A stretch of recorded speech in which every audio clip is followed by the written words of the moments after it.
ሰላም ጤና ይስጥልኝ ከቦሌ ቲዩብ የዜናና መረጃ ሰዓታችንን አሁን እንጀምራለን። ከዛ በፊት እንግዲህ እንደተለመደው ቻናላችንን ሰብስክራይብ ማድረጋችሁን አትርሱ እንላለን። በጸጥታ ችግር ምክንያት ለ2 ዓመታት ተዘግቶ የቆየው የመቅደላ አምባ ዩኒቨርሲቲ መካነ ሰላም ካምፓስ ሊከፈት ነው ተባለ። በአማራ ክልል ደቡብ ወሎ ዞን የሚገኘው የመቅደላ አምባ ዩኒቨርሲቲ መካነ ሰላም ካምፓስ በጸጥታ ችግር ምክንያት ለ2 ዓመታት ተዘግቶ ቢቆይም ዘንድሮ ተማሪዎችን መቀበል እንደሚጀምር የዩኒቨርሲቲው ባለስልጣናት አስታወቁ። በመቅደላ አምባ ዩኒቨርሲቲ የመካነ ሰላም ካምፓስ ዳይሬክተር የሆኑት አቶ አብዱራህማን አወል ባለፉት 2 ዓመታት በአካባቢው በመንግስት የጸጥታ አካላትና በፋኖ ታጣቂዎች መካከል ሲካሄድ የነበረው ጦርነት ምክንያት ስራ ተቋርጦ እንደነበር አስታውሰው አሁን ላይ ከመስከረም 15 ጀምሮ ተማሪዎችን መቀበል እንደሚጀምር ጠቁመዋል። ተማሪዎችን ለመቀበል ቅድመ ዝግጅቶች መጠናቀቃቸውን የገለጹት ዳይሬክተሩ አክለውም እኛ ተማሪዎች ጠርተናል፣ ምንም ችግር አይገጥማቸውም፣ ማህበረሰቡም ዝግጁ ነው፣ ተቋሙንም አዘጋጅተናል ብለዋል። የመካነ ሰላም ከተማ ነዋሪዎች በበኩላቸው ዩኒቨርሲቲ ካምፓሱ ስራውን ማቋረጡ በኢኮኖሚና ማህበራዊ እንቅስቃሴያችን ላይ የጎላ ጉዳት አድርሷል ብለዋል። ለአብነትም የዩኒቨርሲቲው መዘጋት ከፍተኛ ተጽዕኖ እንዳደረሰባቸው የገለጹት አንድ ነጋዴ ዩኒቨርሲቲው በመከፈቱ ብዙ ጥቅም አግኝቼ ነበር፣ በመዘጋቱ ግን ስራዎቼ ተቀዛቀዙ። ተማሪው እዚህ በመሆኑ ለከተማው ከፍተኛ ጠቀሜታ ነበረው ብለዋል። ዩኒቨርሲቲው ከተዘጋ በኋላ ግን ኢኮኖሚውን አውርዶታል ሲሉ ሁኔታውን በተመለከተ አስተያየታቸውን ለዶቼቬ ሰጥተዋል። ባለፉት 2 ዓመታት ዩኒቨርሲቲው የመማር ማስተማር ስራውን ያቋረጠው ኃላፊነት የሚወስድ አካል በመጥፋቱ ነበር የሚሉት ነዋሪዎቹ ከጎንደር ዩኒቨርሲቲ ተሞክሮ በመውሰድ ተማሪዎችን ልክ እንደ ወላጅ ሆነን በቃል ኪዳን ተረክበን እንደ ልጆቻችን የሚደርስባቸውን ማንኛውንም ነገር ለመጋራት ዝግጁ ሆነን ነው ያለነው ሲሉ ገልጸዋል። የመቅደላ አምባ ዩኒቨርሲቲ ፕሬዝዳንት ዶክተር ካሳ ሻውል በበኩላቸው ዩኒቨርሲቲው በመካነ ሰላም ካምፓስ ትምህርት ለማስጀመር መዘጋጀቱንና ከማህበረሰቡ ጋር መግባባት ላይ መድረሱን አክለዋል። የፌዴራል ጠቅላይ ፍርድ ቤት የሸገር ኤፍኤም ራዲዮ ጋዜጠኞች በዋስትና እንዲለቀቁ የእስር ቤት የሰጠውን ውሳኔ አጸና። የፌዴራል ጠቅላይ ፍርድ ቤት በሽብርተኝነት ወንጀል ተጠርጥረው ከ2 ሳምንት በላይ በእስር ቤት የሚገኙትን የሸገር ኤፍኤም ራዲዮ ጋዜጠኞች በ50,000 ብር ዋስትና እንዲለቀቁ የፌዴራል ከፍተኛ ፍርድ ቤት ልደታ ምድብ ችሎት የሰጠው ውሳኔ አጸና። የሸገር ኤፍኤም ራዲዮ አርአቲ ትዕግስት ዘሪሁንና ሪፖርተር ምንታምር ጸጋው በዋስትና ከእስር እንዲለቀቁ የፌዴራል ከፍተኛ ፍርድ ቤት ልደታ ምድብ ችሎት በሰጠው ውሳኔ ላይ የፌዴራሉ ፖሊስ ወንጀል ምርመራ ቢሮ ጋዜጠኞቹ ከእስር ቤት ቢለቀቁ ማስረጃ ሊያጠፉ ይችላል በሚል የጠየቀው ይግባኝ ውድቅ ተደርጎበታል። የፌዴራል ጠቅላይ ፍርድ ቤት ሁለተኛ ወንጀል ችሎት ተጠርጣሪዎቹ ከእስር ቤት ቢለቀቁ ማስረጃ ያጠፉብኛል የሚለውን የፖሊስ ማመልከቻ ባለመቀበል የዋስ መብታቸውን እንዲከበር ዛሬ በዋለው ውሳኔ መዝገቡን መዝጋቱን ሸገር ሬዲዮ አስታውቋል። ኢትዮጵያና ኬንያ ከ62 ዓመታት ወዲህ ለመጀመሪያ ጊዜ ታላቅ ወታደራዊ የትብብር ስምምነት ተፈራርመዋል። ዛሬ በሁለቱ አገራት መካከል የተፈረመው ወታደራዊ ስምምነት እንደ ኤሮፓውያን አቆጣጠር በ1963 ኬንያ ነጻነቷን ማግኘቷን ተከትሎ ከተፈራረሙ ቀጥሎ መከላከያ ለመከላከያ የተደረገ ታላቅ ወታደራዊ ስምምነት ነው ተብሏል። የጦር ኃይሎች ጠቅላይ ኢታማጆር ሹም ፊልድ ማርሻል ብርሃኑ ጁላና የኬንያ መከላከያ ኢታማጆር ሹም ጄኔራል ቻርልስ ሙሪዮ ካሪሪ በመከላከያ ጠቅላይ መምሪያ የሁለትዮሽ ውይይት ካደረጉ በኋላ በጋራ መስራት የሚቻልባቸውን መስኮች ወታደራዊ የትብብር ስምምነት ተፈራርመዋል።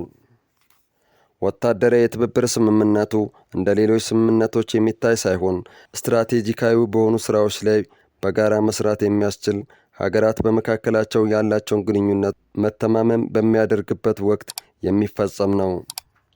የጦር ኃይሎች ጠቅላይ ኢታማጆር ሹም ፊልድ ማርሻል ብርሃኑ ጁላ በዚህ ወቅት የኬንያና የኢትዮጵያ መከላከያ ተቋማት በተለያዩ ወታደራዊ መስኮች በትብብር እየሰሩ መምጣታቸውን ጠቁመው በአጠቃላይ በጋራ የሚሰሩ ስራዎች ተጠናክረው እንደሚቀጥሉም ገልጸዋል። ፊልድ ማርሻሉ ከኬንያ መከላከያ ኢታማጆር ሹም ጋር በወታደራዊ መረጃ ልውውጥ፣ በጋራ ወታደራዊ ልምምድ፣ በወታደራዊ ኢንዱስትሪ ስልጠና፣ ሽብርተኝነትን በመዋጋት በድንበር ደህንነትና በሌሎች ተያያዥነት ባላቸው ወታደራዊ ጉዳዮች ዙሪያ ተፈራርመናል ብለዋል። የኬንያ መከላከያ ጠቅላይ ኢታማጆር ሹም ጄኔራል ቻርልስ ሙሪሪ ሃሪሪ በበኩላቸው ኢትዮጵያና ኬንያ ያደረጉት ወታደራዊ ስምምነት ከሁለት ሀገራት ባለፈ ለቀጠናው ሰላምና መረጋጋት የጎላ ፋይዳ እንዳለው ገልጸዋል።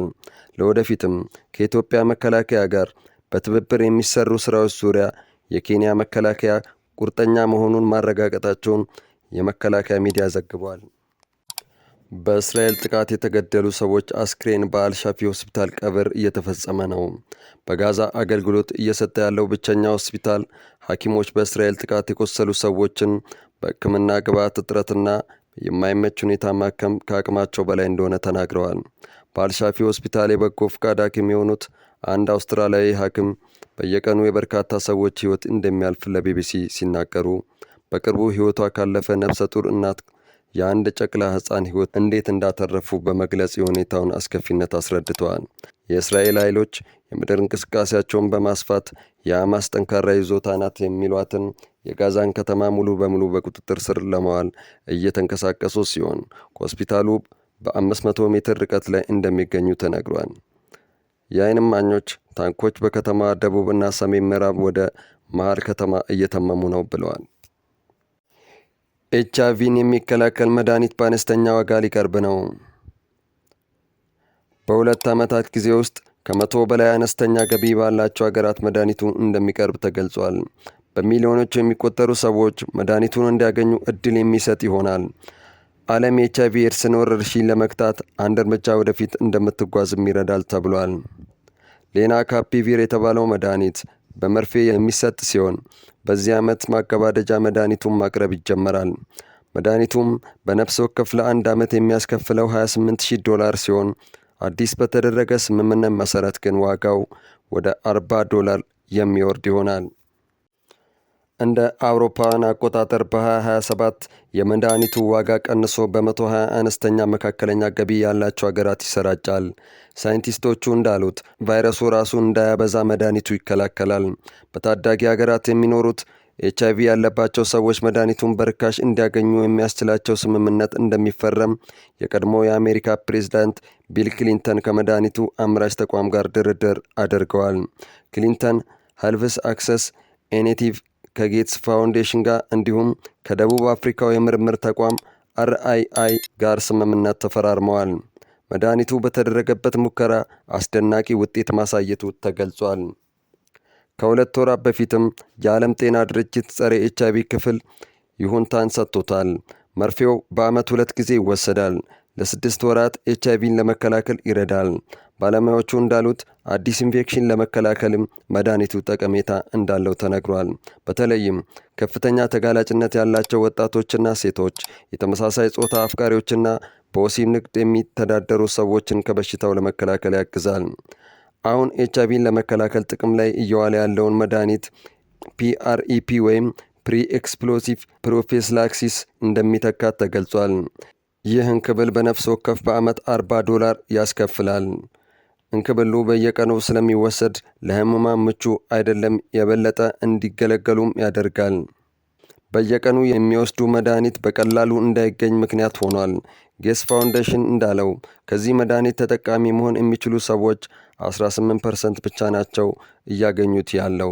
አዲሱ መድኃኒት በአሜሪካ አውሮፓ መድኃኒት ተቆጣጣሪ ተቋማት ፍቃድ አግኝቷል። አምና ሰኔ ላይ ጌልድ የተባለ የአሜሪካ መድኃኒት አምራች መድኃኒቱ ላይ በሰራው ምርምር 100% ውጤታማ ሆኖ ተገኝቷል።